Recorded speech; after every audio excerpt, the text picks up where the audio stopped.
ಯತ್ತ ನೋಡಿದೋಡೊತ್ತಮೊತ್ತದ ಪ್ರಭೆಯಾಗಿ ಚಿತ್ತದೊಳೆ ಸೇವಚಿದಾತ್ಮ ಬಿತ್ತರಿಸೆನಗೆ ಸನ್ಮತಿಯನು ಮೋಕ್ಷದ ಭಿತ್ತೆ ನಿರಂಜನ ಸುತ.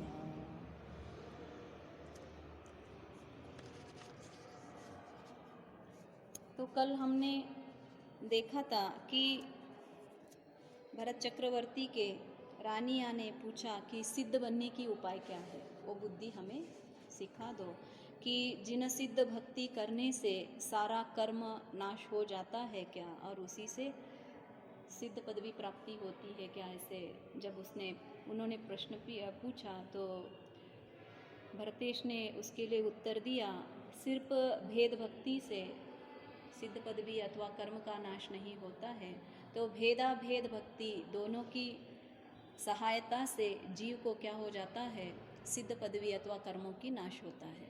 तो फिर सिद्ध भक्ति मतलब भेद भक्ति किसको कहा जाता है, जो जिन और सिद्ध भगवानों को अपने आँखों के सामने रखकर उनके दर्शन करना, पूजन करना और उनकी स्तुति करने को भेद भक्ति कहा जाता है। और वही जो अपने ही आत्मा को साक्षात्कार करके उसी आत्मा की दर्शन करने को अभेद भक्ति कहा जाता है, ऐसे रत्नाकर ने कहा। तो आगे का गाथा हम देखेंगे अब क्या कहा रहा है। ಪ್ರಾರಂಭದೊಡು ಭೇದ ಭಕ್ತಿಯ ಮಾಡಿ ಮತ್ತಾರು ನಿರ್ಭೇದ ಭಕ್ತಿಯೊಳು ಆರಾಧಿಸಿದರವರ ಕರ್ಮ ಕೆಡುವುದು ಬೂರಿ वचनगले नेम्बे। आरंभ में भेद भक्ति करना चाहिए, पहले ही अभेद भक्ति का प्राप्ति नहीं होता है।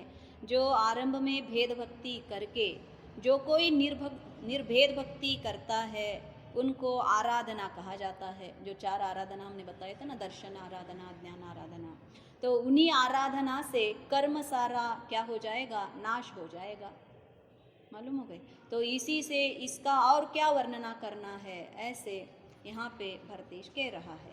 देखो तो फिर उनके रानियाँ बताते हैं, भेद भक्तिಯ ನೆಲೆ ತಿಳಿಯುವುದೆಮಗೆ ಮತ್ತ ಭೇದ ಭಕ್ತಿಯ ಬಗೆ ಹೋಗದು, ಆ ದಿವ್ಯ ಭಕ್ತಿಯ ತಿಳಿಯಬೇಕೆಂದು ತಳೋದರಿ ಭಿನ್ನವಿಸಿದಳು। भेद भक्ति तो हमें मालूम है, क्योंकि हर दिन हम वही तो करते हैं, पूजा करते हैं और स्तुति करते हैं, तो उसका तो हमें पहचान है, लेकिन अभेद भक्ति हमें मालूम नहीं है। तो उस दिव्य भक्ति के बारे में कैसा करना है हमें भी थोड़ा बता देना, ऐसे पूछती है।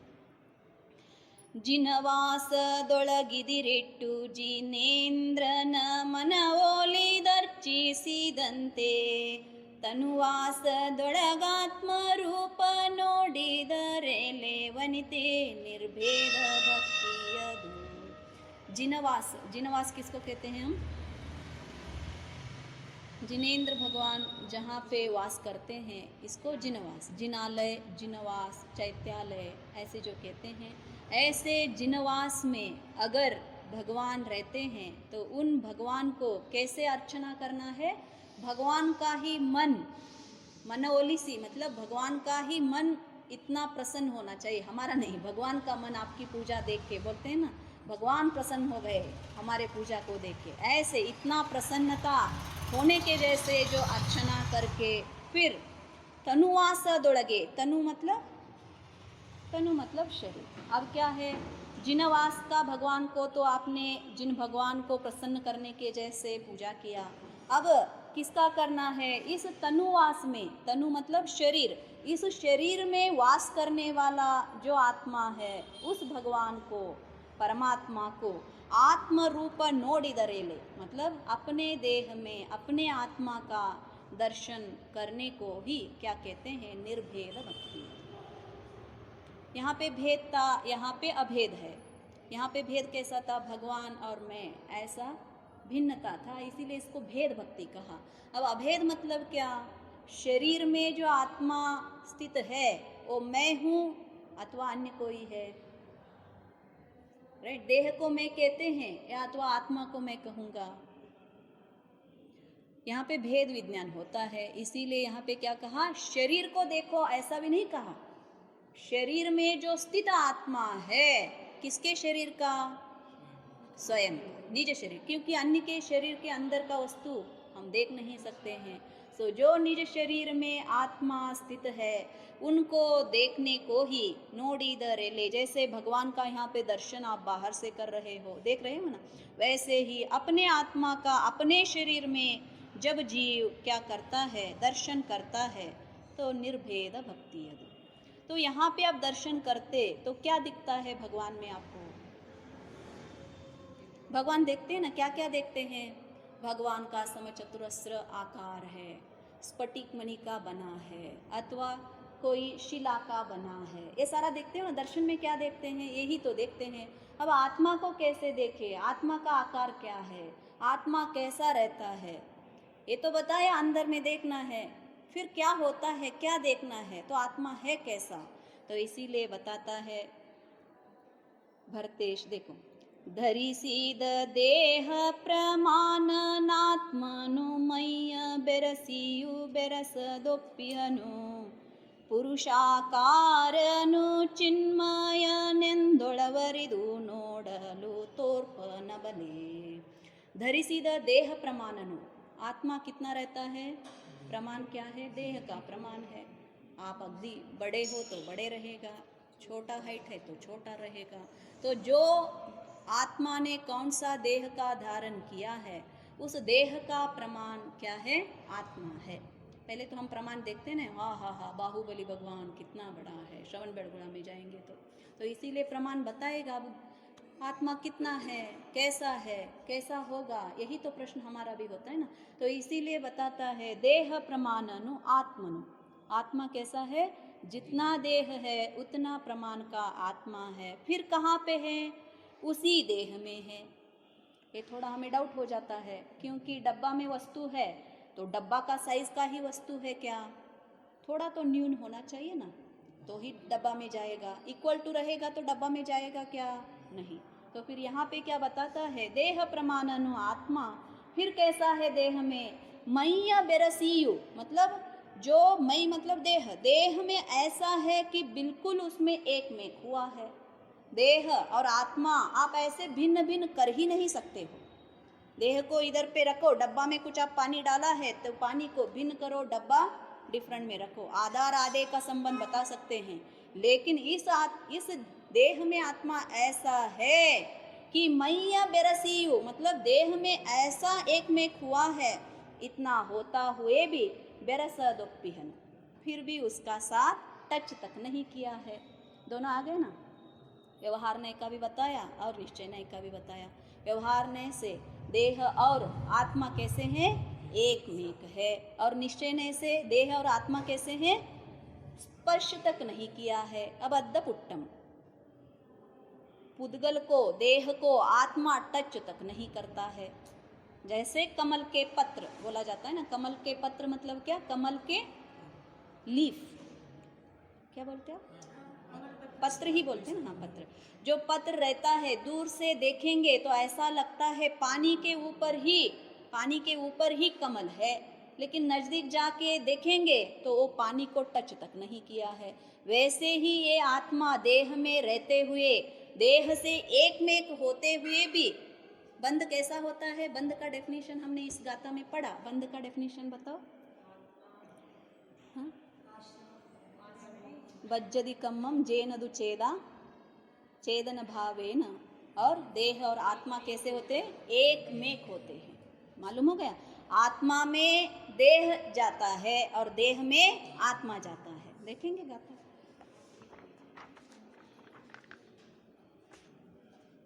बंद का अधिकार मतलब बंद का जो दो बताए, बज्जदि कम्मम जेनदु चेदन भावेन भावबंधोसो कम्माद पदेशानाम अन्योन्य पवेशनम, बताए ना कैसे होता है।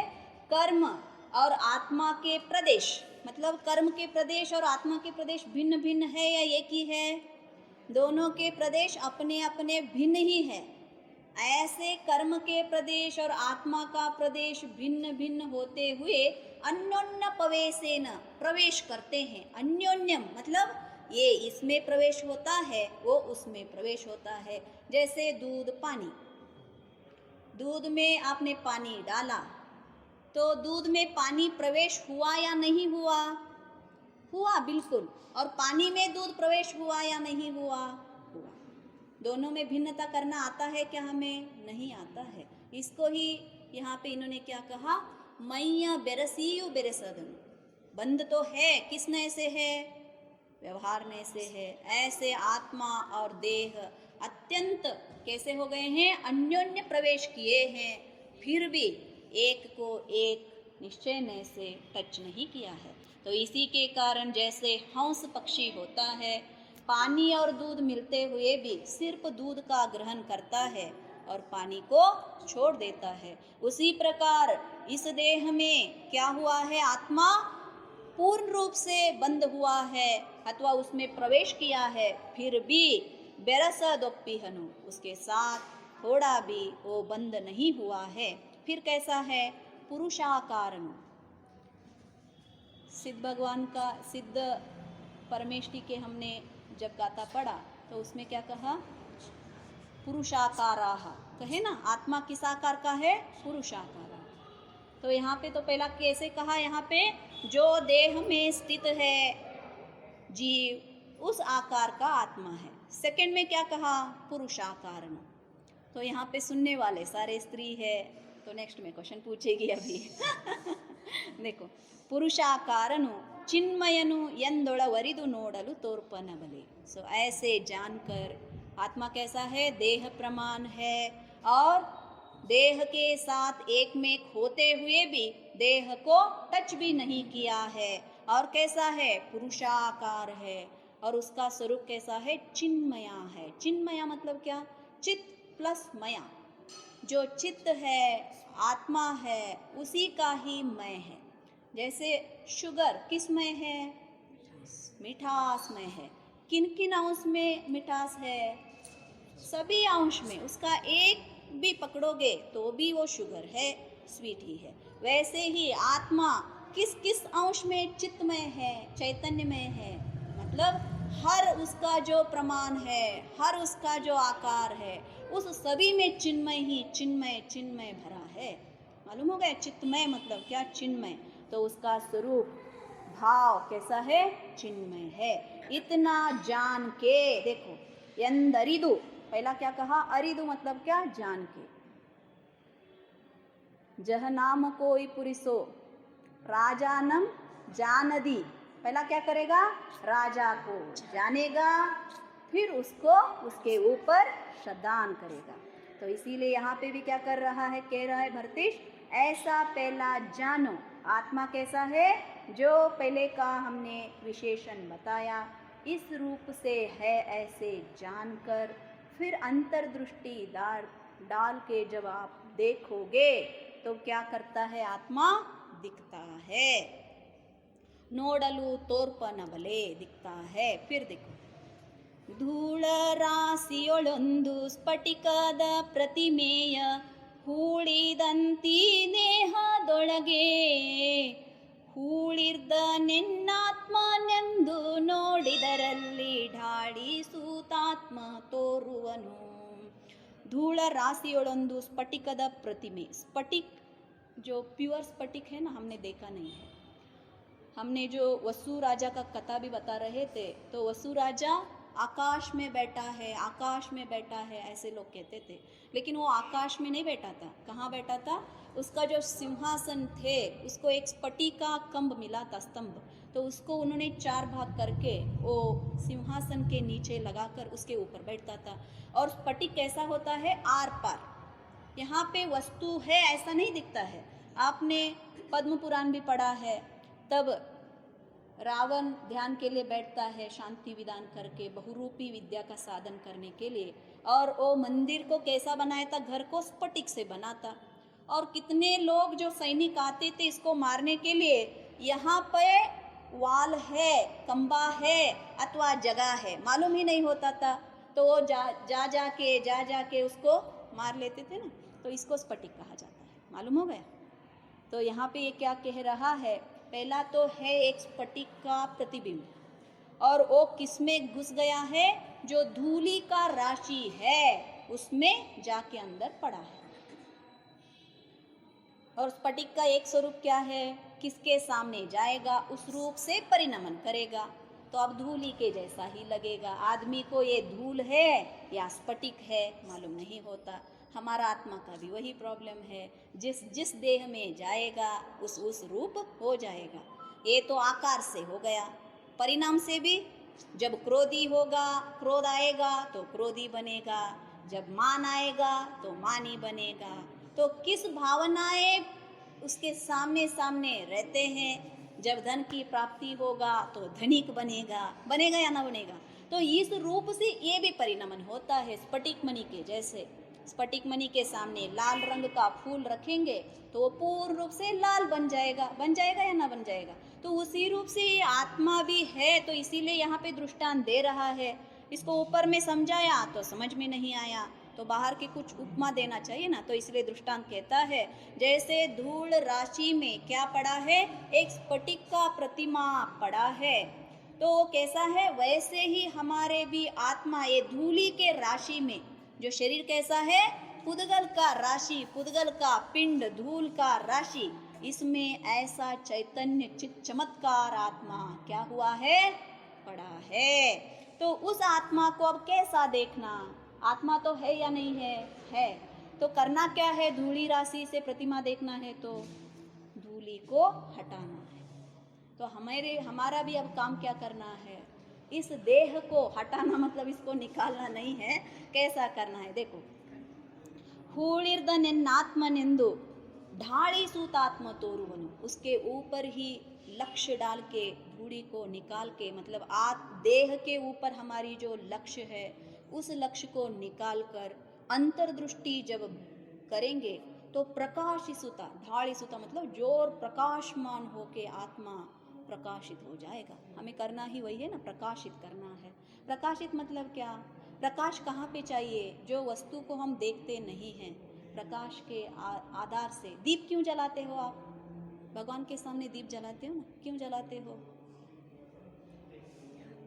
हाँ, भगवान दिखता नहीं है। अब तो सारा लाइट आया है, ये बात हम छोड़ो, पहले के मंदिरों को देखो कैसे रहते थे, गर्भगृह रहता था, गर्भगृह में खिड़की वगैरह नहीं रहते, मालूम है ना आपको, गर्भगृह में खिड़की कुछ नहीं रहेगा, सिर्फ गर्भगृह रहेगा, यहाँ वहाँ का कुछ नहीं आएगा, एक दरवाज़ा रहेगा।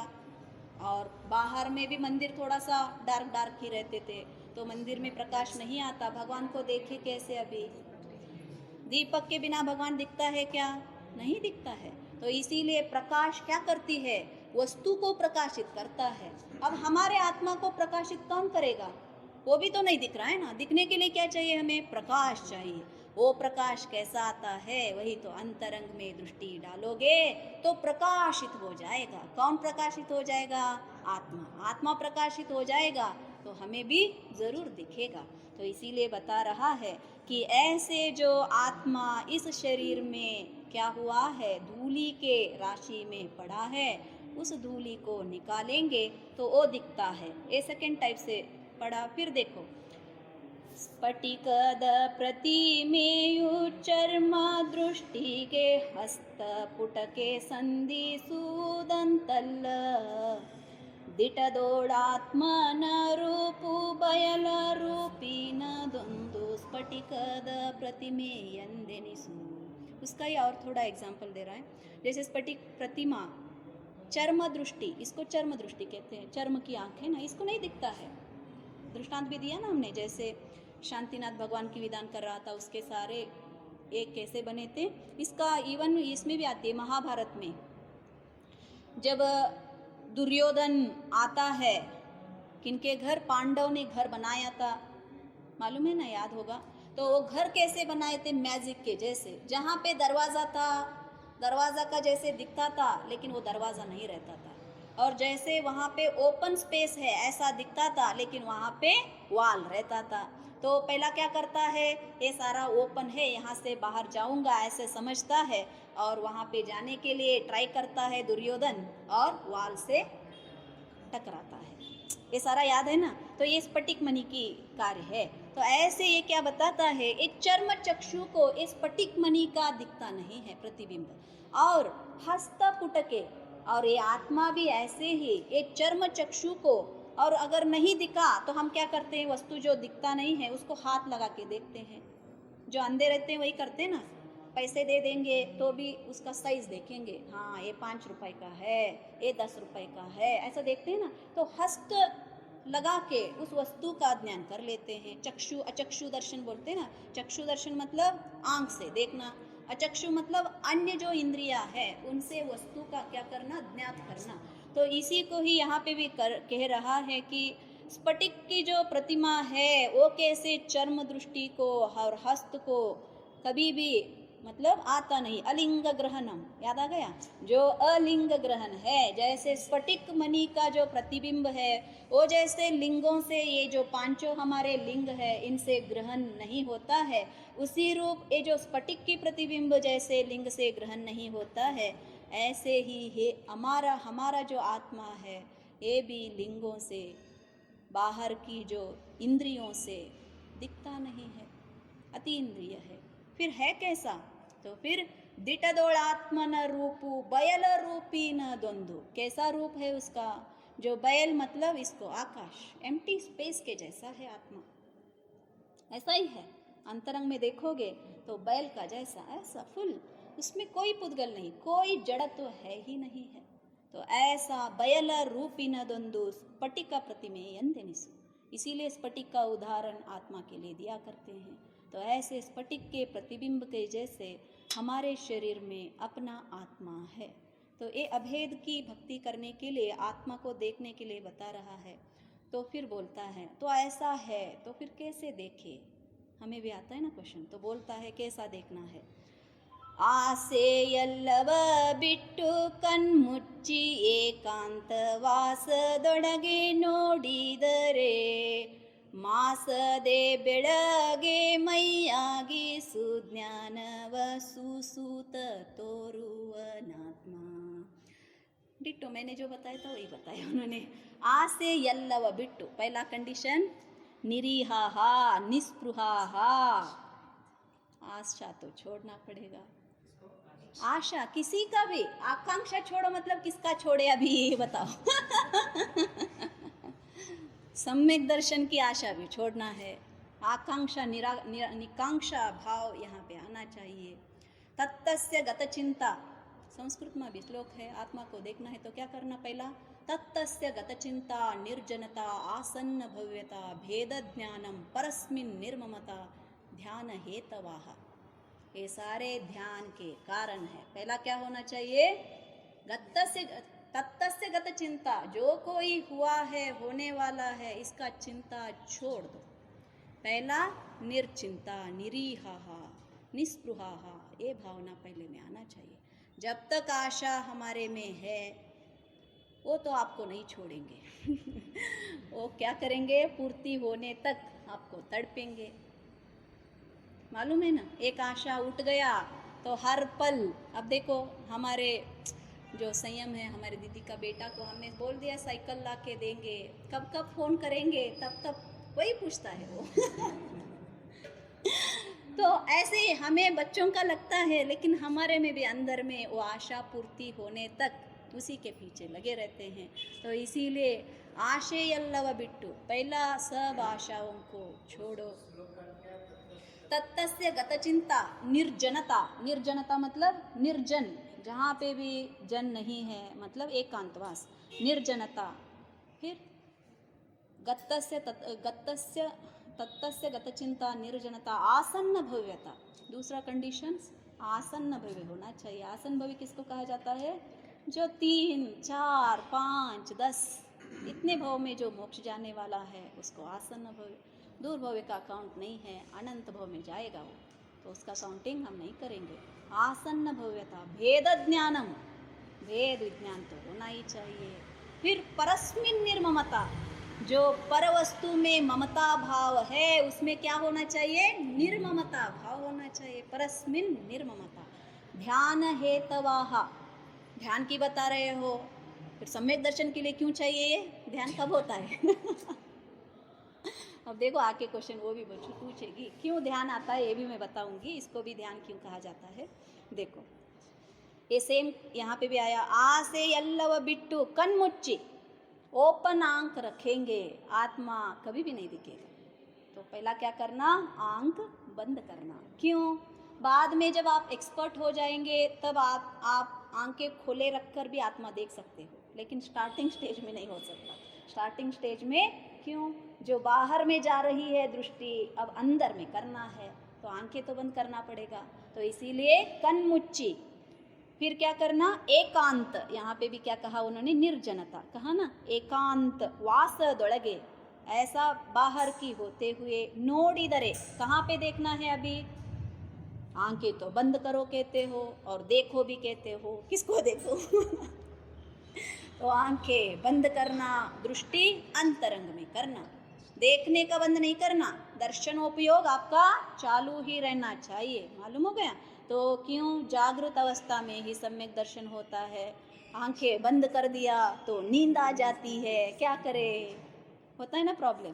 तो इसीलिए बता रहा है आंखें बंद करो, अंतरंग में दृष्टि डालो। फिर क्या हो जाता है, मासदे बेड़गे मैयागी, कैसा दिखता है, बेड़गे, बेड़गे मतलब प्रकाश, क्यों प्रकाशित होना है ना, तो प्रकाश रूप के मैयागी, कैसा मैया, उसका भी शरीर ही दिखेगा, लेकिन कैसा, सुज्ञान का शरीर, ज्ञान का शरीर, ऐसे होते हुए सुसूत, अत्यंत सुंदर जो वायु आती है ना, बहुत ठंड भी नहीं और बहुत उष्ण भी नहीं, और सुगंध लेके जैसे आती है और आनंद को देती है ना, तो ऐसा सुसुत अत्यंत सुंदर रूप से, निराकुल रूप से मन को आनंद देते हुए आत्मा प्रकाशित होता है।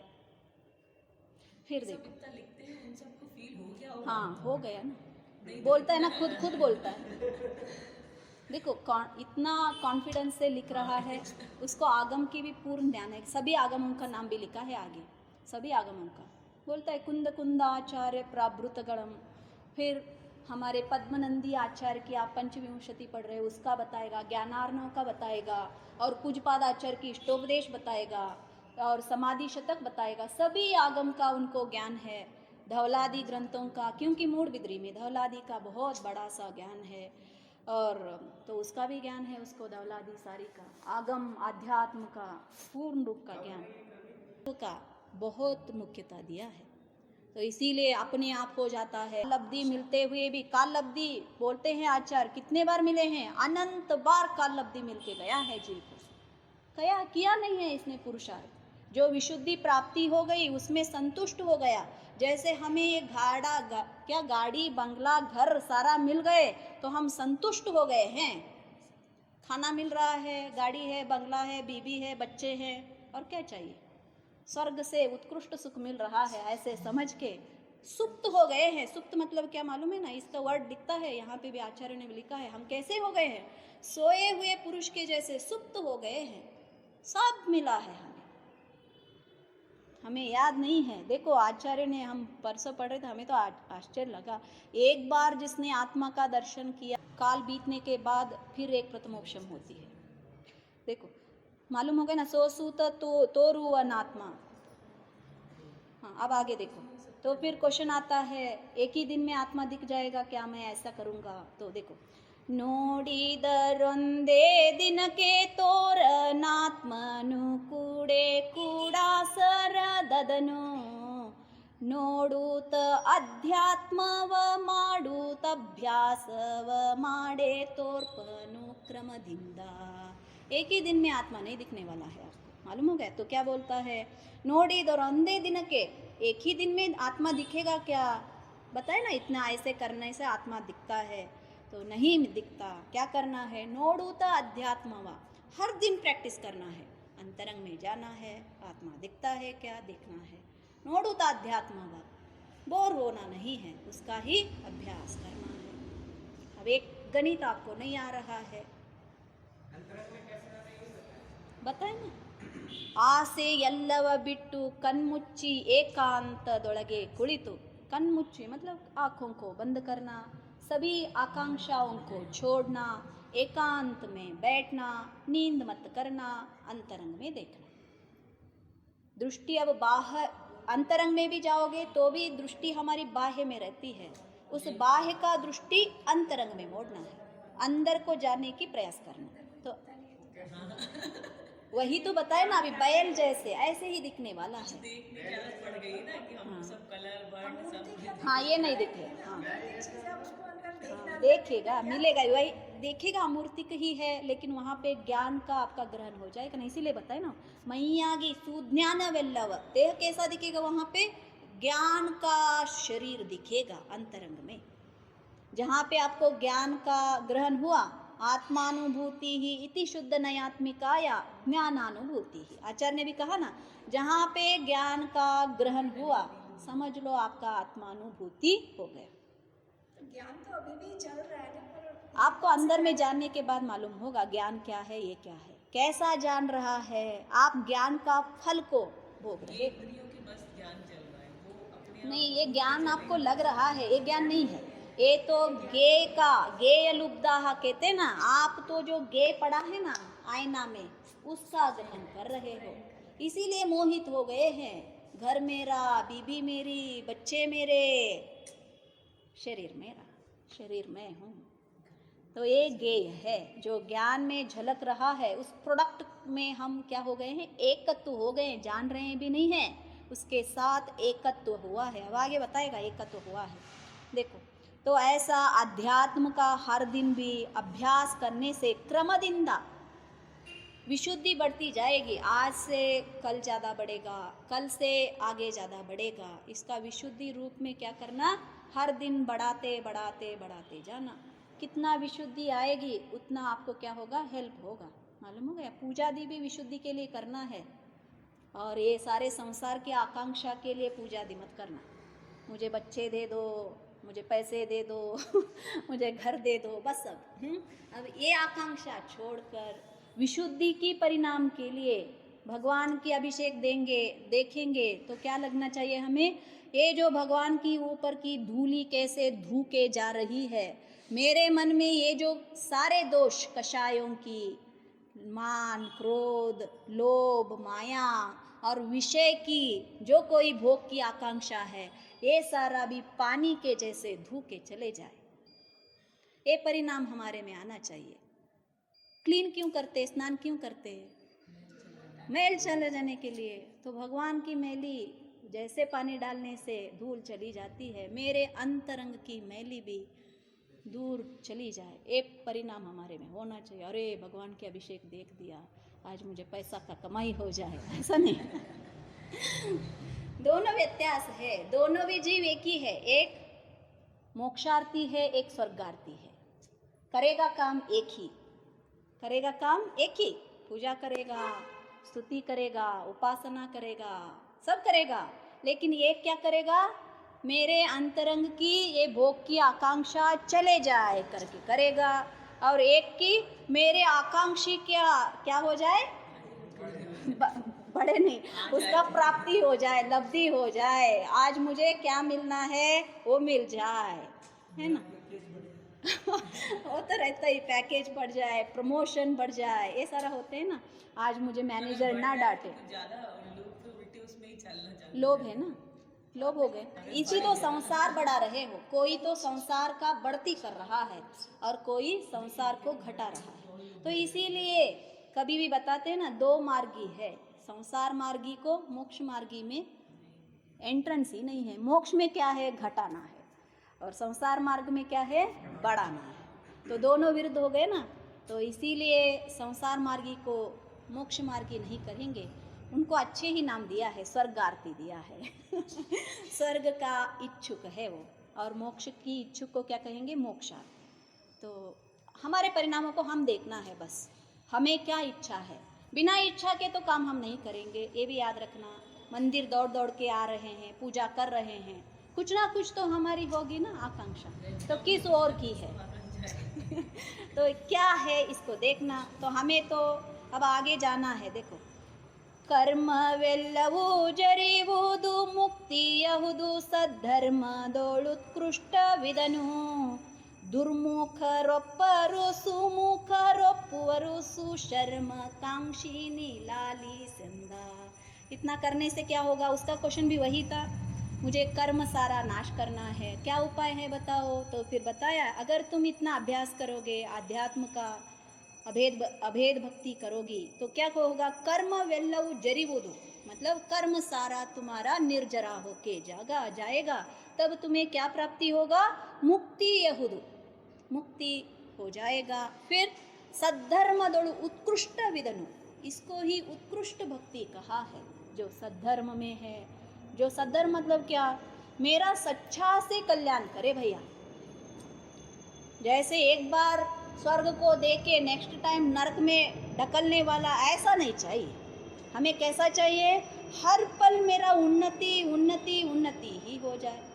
पहले बार मुझे सौधर्म इंद्र का कल्प मिले, नेक्स्ट टाइम अच्युत इंद्र का कल्प मिले, नेक्स्ट टाइम ग्रैवेक मिले, नेक्स्ट टाइम अनुदिशा मिले, उसके नेक्स्ट टाइम सिद्धालय ही मिले। अब नीचे आना ही नहीं। लेकिन आप तो ऐसे मार्ग बताते हो, ऊंचा तो उड़ना है लेकिन गिरना है नीचे भूमि के ऊपर, ऐसा नहीं चाहिए। आगे बताता है, ये नहीं चाहिए हमें। कैसा, अभ्युदय, इसको क्या कहते हैं, अभ्युदय। उदय मेरा हर टाइम उन्नति उन्नति उन्नति ही होते जाए, इसको सद्धर्म कहा जाता है। ये क्या है, धर्म सद्धर्म है, सच्चा धर्म है।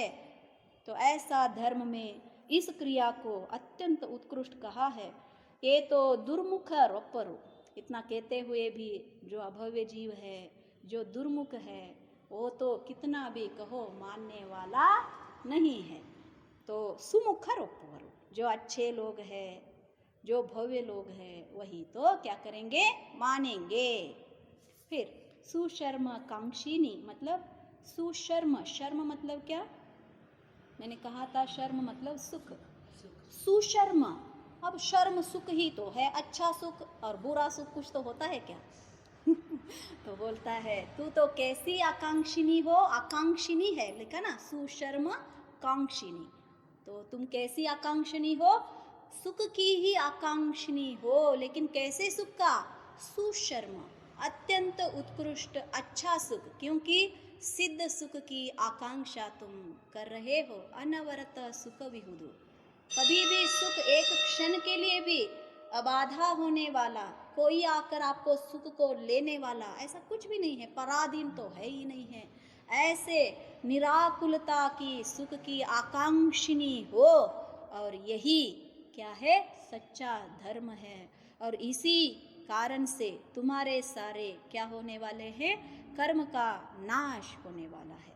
देखो अब नेक्स्ट क्वेश्चन पूछती है, पहले पे यहाँ पे कहा ना उन्होंने, पुरुषाकार दिहु, पुरुषरी गहुदोई ध्यानವೆಂಬುದು ಸತಿಯರಿಗೂ ಬಹುದೋ ಸ್ವಾಮೀದರ ಪರಿಯ ನಿರೂಪಿಸೆಂದೊಡನೆ ಕೈ ಮುಗಿದು सौंदर्य ಕೇಳಿದಳು भक्तिಯಿಂದ। इतना सुनी तो आकांक्षा उसमें भी उठा, तो ये ध्यान हुआ, ऊपर का बताया क्या क्या हुआ, वो तो उसको ध्यान समझी। क्यों, जहाँ पे समय का ज़्यादा होता है, किसमें, जो चित्त का किसी में लग रहा है, आत्मा में देखने में एकाग्र चित्त उसका हुआ है, तो ध्यान का, इसको ध्यान ही कहा। जो प्रथमोपशम में समय कितना लगता है, अंतर मुहूर्त, कितने लब्धियाँ होते हैं, 5 लब्धियाँ, एक एक लब्धि को कितना टाइम लगता है, अंतर मुहूर्त, मालूम हो गया।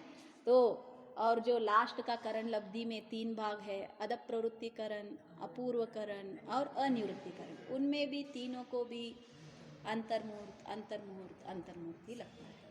तो अंतर्मुहूर्त तक आप उसमें क्या कहा है, जो क्षायोपशमिक लब्धि में परिणाम है वो भी कैसे हैं, विशुद्ध परिणाम। उस विशुद्ध परिणाम से विशुद्धि लब्धि में उससे भी ज़्यादा विशुद्धि, और देशना लब्धि में विशुद्धि लब्धि से भी ज़्यादा विशुद्धि, देशना लब्धि से प्रायोग लब्धि में उससे भी ज़्यादा, बढ़ती बढ़ती बढ़ती जाना है। नीचे थोड़ा भी आना ही नहीं है, ऐसा नहीं होगा ऊपर की विशुद्धि से नीचे आएंगे। फिर करण लब्धि में अध प्रवृत्ति करण से अपूर्व करण में विशुद्धि, अपूर्व करण से अनिवृत्ति करण में विशुद्धि। तो आपको ये जो अंतर मुहूर्त तक बढ़ती हुई विशुद्धि को रखना है, तो ध्यान हुआ या क्या हुआ, ध्यान ही तो हुआ। तो इसीलिए यहाँ पे इसने पूछा, अरे रे आपने तो इतना सारा कहा, ये सिर्फ ध्यान पुरुषों को ही होती है या हम जैसे सतियों को भी होता है? गृहिणी बनी है ना, तो इसीलिए पूछती है अपने पति से। देखो अब ध्यान के बारे में बताएगा, कल बताएं, कल पढ़ेंगे। तो मैं सोच रही थी इसी से इसमें भी ले लूँगी, क्योंकि कंपैरिजन करेंगे। इसमें भी गाता है ना हमारे जो चतुर्थ गुणस्थान के, कहाँ कहाँ पे गुणस्थान वर्ती बताए हैं, उसको ले लेंगे। पहले भैया का टाइम